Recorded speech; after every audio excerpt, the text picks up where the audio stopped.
Alright guys, I am back with my review of this week's TNA Impact Wrestling for October 10th, 2013. Oh Lord, that Dixie promo,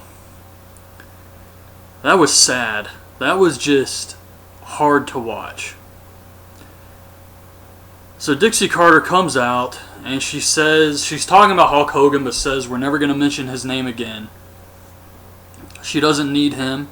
She doesn't need Hogan, but she doesn't say his name. She doesn't need that has-been Eric Bischoff. She doesn't need Vince. She doesn't need Stephanie Levesque. And she doesn't need the Jarretts. Because she's the best thing to ever happen to wrestling. Okay, first of all, the acting was terrible. But I think we all come to expect that from Dixie Carter. Second of all, calling out Stephanie McMahon is so desperate, so just trying to be relevant. Like, please look at me, please watch our product. And it just comes across as begging. So that was very depressing to watch. And then she said, God, what did she say? She said AJ Styles, she starts cutting a promo on AJ and says that Bully Ray, she's giving him carte blanche. He can put AJ in any match he wants tonight. So now, all of a sudden, she's just friends with Bully Ray? And the whole thing is just really silly. Bound for Glory is coming up. And TNA stopped doing 12 pay-per-views a year. Now they do 4. So they have all this time to build up Bound for Glory. And it feels like this whole Dixie Carter thing was just rushed. Like, she instantly came out, turned heel, and now she's just friends with all the heels. It's so damn phony. I hate it. So anyways, she starts insulting the fans, and Sting comes out. And she says that tonight she's going to put Sting in a match because he had no right to make that match last week with Sting versus Magnus for Bound for Glory. So she's going to put him in a match against Kazarian and Christopher Daniels. A handicap match. This is exactly what's happening in WWE. Like, fucking exactly. This is so pathetic, man. So then she says that Magnus is going to have a match. And if Sting or Magnus lose, then they're not going to be at Bound for Glory. And if Sting loses and he's not at Bound for Glory, then she holds his career in her hand. I mean, you could tell they want, like, TNA wanted to have Dixie say if they lose, they're fired, but I guess they felt that would be too much like the Cody Rhodes angle, so they couldn't say fired, they could just say they won't be Bound for Glory. And the whole thing was just really desperate, and if you know anything about TNA, you know Dixie Carter is the reason Sting keeps coming back. She basically begs him to come back and sign contracts. So for her to come out there and say, if you lose, you won't be under contract, you're going to be like AJ Styles. And it's just, this was terrible. This was a horrible, horrible promo. And it didn't even last that long. Austin Aries cuts a promo on Jeff Hardy backstage. And it was a good promo, but it just feels so last minute. Like, we got Bound for Glory coming up, so we got to come up with some reason why Austin Aries wants to face Jeff Hardy. So what they came up with was, Austin Aries says, Jeff Hardy wanted the Ultimate X match because he needs the gimmicks. He likes ladders and all that crap. I'm a pro wrestler and a great one. I don't need any of that stuff. So, I mean, the promo was good. It's just, everything feels so rushed when you have so much time to build up this pay-per-view. Why has everything got to feel so rushed? I did like how Austin Aries mentioned the inner monologue crap. If you remember back when Jeff Hardy would cut promos and we could hear his thoughts, that shit was terrible. And then AJ Styles is backstage and he says he's going to win the world title and make Dixie pay. So we get Jeff Hardy versus Austin Aries. And this was a good match here. Hardy goes up top for the Swanton and Aries crotches him and then hits a brainbuster off the top. Killed Jeff Hardy with this move. Looks sick as hell. I thought Hardy had injured his shoulder at the very least. So Aries gets the win here clean. Then Samoa Joe comes out. And he adds himself to the Ultimate X match at Bound for Glory. Why? Why would he do this? Why does he want to be in this match? Does Main Event Mafia just have nothing going on? They're not feuding with anybody? They can do Sting versus Magnus and Samoa Joe can just go in the Ultimate X match? What is their purpose anymore? So Joe adds himself to the match. So if this match didn't already feel like, hey, let's just cram a bunch of guys into one match so that everybody can be on Bound for Glory, now they've crammed Joe into it. So it's really just a match with a bunch of guys they're not really doing anything with. So we see the Bromans backstage. Robbie E has shaved the word bro into the back of his head.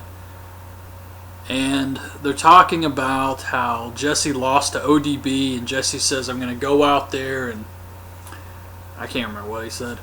Then we see Jeremy Borash talking to Joseph Park and Eric Young, who are about to go on a road trip to San Diego for Bound for Glory. And at this moment I realized Joseph Park acts like John Candy in the first National Lampoon Vacation movie. Watch John Candy's character in that movie and tell me that is not fucking Joseph Park.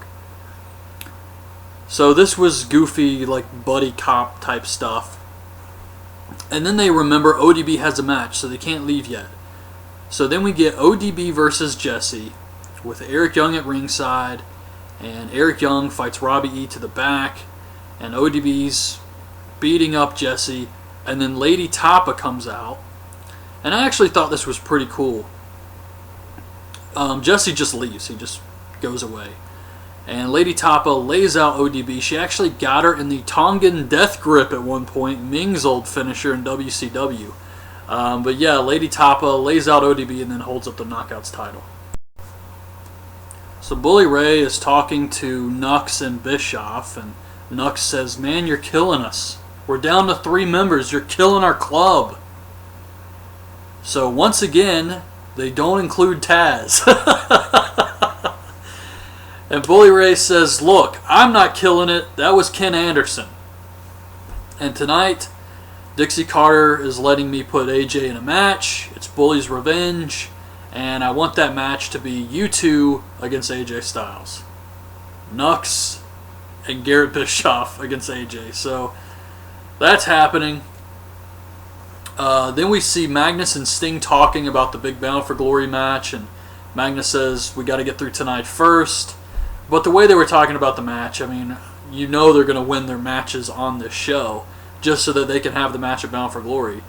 And then we see Bad Influence getting ready for the Ego Hall of Fame. It's the Ego Hall of Fame. And Christopher Daniels and Kazarian come out wearing the tuxedos from Dumb and Dumber, the orange and blue, and they actually reenact the scene from that movie where they show up at the banquet. And I thought it was pretty funny. They get in the ring. Kazarian cuts a promo about why Bobby Roode deserves to be in the Hall of Fame. The Ego Hall of Fame is a real Hall of Fame. TNA's is just a joke. And I actually thought Kazarian did a really good job here. So Bobby Roode comes out. He sits in this gigantic chair that's so big his feet can't touch the ground. And then he thanks Bad Influence. He thanks himself. And he says, what has Kurt Angle done for TNA lately? And then Kurt Angle comes out. This was a surprise. And Kurt Angle takes his shirt off. And he's in great shape, but he still has the crazy eyes. And he comes to the ring and he says, Bobby Roode, I've been gone for a while. Who are these guys? Your girlfriends? And this causes Christopher Daniels to attack Kurt Angle, but Kurt Angle suplexes him. Then he suplexes Kazarian, drops him right on his damn head.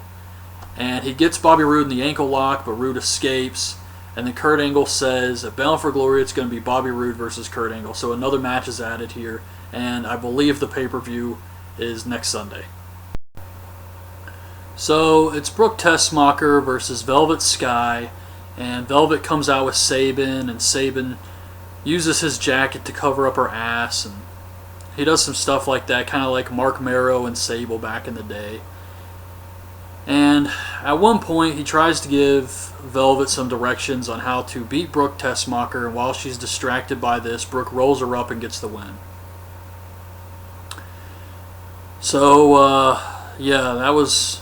Oh, and when she rolled her up, she actually rolled her up so far that Velvet's shoulder was clearly up before the 3 count, but Then we get Sting and Magnus versus Bad Influence. I thought it was a handicap match, but it's Sting and Magnus versus Bad Influence, and this was shit. And let me explain why. Like I said last week, I like Sting. I was a fan of Sting's. But this is unacceptable. Sting versus Magnus at Bound for Glory is a joke. Sting is going to come out for TNA's biggest show of the year, and he's going to wrestle in a fucking t-shirt. That's what's going to happen. Just like he did here, just like he always does. And it's time to hang it up. It's getting sad, and it's making a joke out of his entire legacy, just like all the others did. Coming back and wrestling in TNA. I don't know why TNA brings in these guys who just don't have it anymore. But Ric Flair did it, and it just makes him look like a joke. Mick Foley even, Kevin Nash, all these guys, they come here and it looks sad and pathetic. And when you can't even wrestle without wearing a t-shirt and looking like crap, it's time to call it a day. And in this match, oh my god, this match. So Magnus gets the crap kicked out of him so that Sting can get the hot tag. And then Magnus gets tagged back in. He gets attacked from behind. Sting tags himself in, hits the Scorpion Death Drop on Kazarian, and gets the win. So then Magnus is pissed off that Sting tagged himself in. You can't even respect it. If this was a bunch of young guys out there trying to make a name for themselves, the future of the business, you could respect that. This is just a joke. And Magnus, the young guy, is getting beat up so that Sting, old-ass Sting, can get the hot tag. And I have no idea why they book Sting like this. Like Sting is some fucking powerhouse. It is ridiculous at this point. No one is buying this crap. And it pisses people off. Look at Matt Morgan. He lost to Sting. This guy who's been booked as a monster. He was a giant. They had all this... I mean, I'm not the biggest Matt Morgan fan, but they clearly had some plans for him at one point, and then they have him lose to Sting. This huge giant loses to Sting, who's over 50 years old. Of course Matt Morgan's going to want to leave the fucking company after that shit happens. Like, why would you continue to work in a place where the old guys are continuously booked stronger than the young talent? It's stupid, and it's not believable. And, I mean, my parents even, when I tell them shit like I was watching TNA, and I remember when I was talking about Ric Flair, and they said, is he still wrestling? And I said, yeah! He wrestled Jay Lethal. I mean, they don't know who the fuck Jay Lethal is, but they couldn't believe he was still wrestling. It's sad, man. It's sad to see stuff like that. And you can't blame the wrestlers because TNA is giving them all this money. It's TNA's fault for trying to bring in these guys that nobody cares to see anymore. And it's obvious they don't pop any ratings because of it. They don't sell out any shows on the road. So why do you continue to do this? It's fucking stupid. Please stop. And you know his ass is going to wrestle at Bound for Glory in a fucking t-shirt. And that drives me nuts. Before I forget, they actually showed another Ethan video this week. Showed his face. And it's Ethan Carter III. It's actually Derek Bateman from NXT if you wanted to know who Ethan Carter III is. Then we see Dixie Carter offer AJ a check to not show up at Bound for Glory, to just leave. And she mocks him and says you can buy a bunch of trailers with it. You can open the AJ Styles Center for kids who can't read good. She said something like redneck kids that can't read, but I instantly thought of Zoolander. And I actually thought this was really funny. Then we get AJ Styles versus Nux and Garrett Bischoff. Bully Ray's doing commentary with Taz. This was trash. So it was a shitty handicap match. AJ wins with a small package on Garrett. Garrett botched this. I mean, I don't know what the hell this was. It looked so bad. But it was clearly supposed to be a small package, but you're in there with Garrett Bischoff. You can only do so much, even if you are AJ Styles. So AJ wins. Bully Ray gets in the ring. He beats AJ with a chain, drops him on the ramp, and that's how the show ended. This was a pretty weak show, I have to say. Not a lot of good stuff this week. I did like Aries versus Jeff Hardy, but that was about it. And the build for Bound for Glory is terrible. It blows my mind how they had so much time to build to this show, and this is what they've come up with. And they're still trying to sell tickets. The show is next Sunday, and they're still trying to sell tickets and the VIP weekends and all that crap. They still haven't even sold out for their biggest show of the year. And you want to know why? Because who wants to see this shit? Who wants to see Bound for Glory when you're still adding matches to the show? And they're not even good matches. Okay, the Ultimate X match has potential to be good, but it's not like anyone's really invested in it. There's no story there. It's just a match for the sake of having a match. And it feels like the entire card is that way. The only match that actually has build is Bully Ray versus AJ Styles. And it's because AJ won the Bound for Glory series, which they did for a while, and now it's his chance to face Bully Ray and possibly win the title. But now it's more about the whole Dixie Carter thing. And what AJ's going to do once he wins, and Dixie's going to try to stop AJ. She's probably going to put him in another handicap match next week. And like I said earlier, it's the same exact thing they're doing in WWE. And it just makes TNA come off looking really shitty. But yeah, I thought this was a weak show. And at this point, there's nothing they can do to save the pay-per-view. They only have 1 week, and I know that episode's going to be taped. So there's nothing they can do at this point. It's just, it is what it is. I'm not excited for the show, and hopefully, because my expectations are so low, the show actually comes off good. But I don't expect anything great out of Bound for Glory this year, and that's really sad. But anyways, that's my review. Hope you guys liked the video. Leave your thoughts on the show in the comments, and thanks for watching.